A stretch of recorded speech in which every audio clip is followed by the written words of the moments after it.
进行采购。我今天晚上喝了酒，把人给打了，谁来处理呢？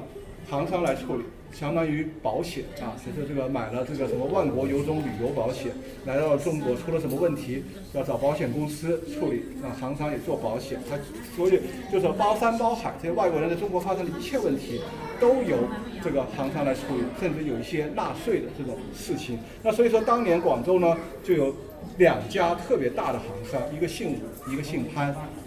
这是2家最大的行商，我们后面会更多的讲到这个姓潘的这个行商。那这些老外来到中国，除了在13行做生意之外，那他还会干嘛？我们来到了，比如说这位大哥去到了杭州，应该是成家了吧？你去了常州，回了家之后，你能不能够空手而归啊？你最好还是买一些手信给了自己的家人嘛。所以说，当时的广州的一些工艺品就成为了这些洋商人的一些必备的采购品。然后我们过来看一下这边，他们13行他们是代售啊，是直接卖给13行就走了，还是还是13行来销售以及采购？他是比如说你13行我货给你，你把钱给我就走了，但是你必须给我卖完，不是马上走，这个是一个很复杂的历史你可以去专门找一下专门的书，要讲这个的话，可能1天1夜讲不完，人家这么厚的书。应该是我给你，你卖完了才能把钱给我。这里是什么工艺品呢？那这个呢就是贝雕那这个贝雕呢，它用什么贝壳呢？就比较大的海洋贝壳，比如说像砗磲这样的贝壳进行雕饰。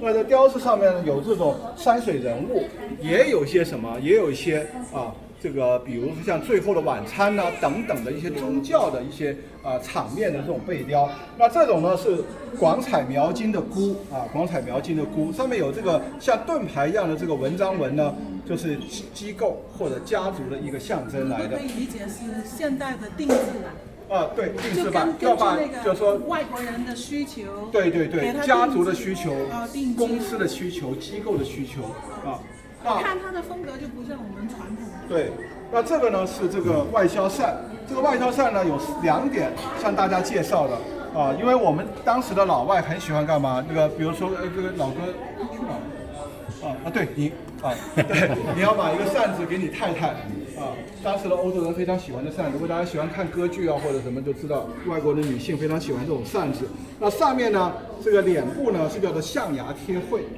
象牙来的，贴在上面，然后呢在上面描这个人物的脸部的细节。那下面这个扇骨呢，它是由几种材质组成的。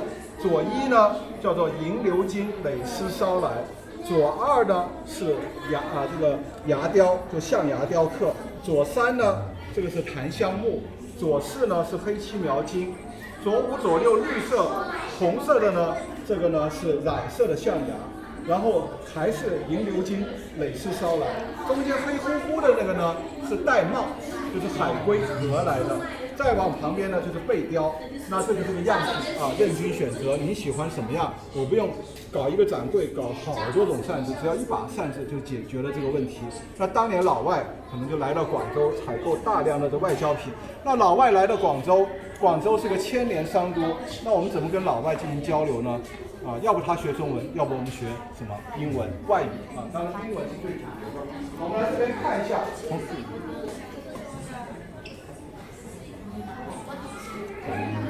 然后当年的这个呢叫做红毛番话贸易须知这个呢就是学习英文的手册来的。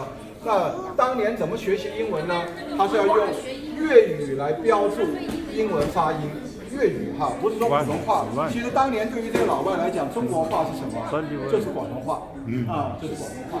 那我们来怎么学呢？其实我们每个人可能从小都有这种经历，或者说是外地过来广州的人，也有当年学粤语的时候，可能也在普通话旁边注上这些汉字这种音，比如说发达还没你学，发达了。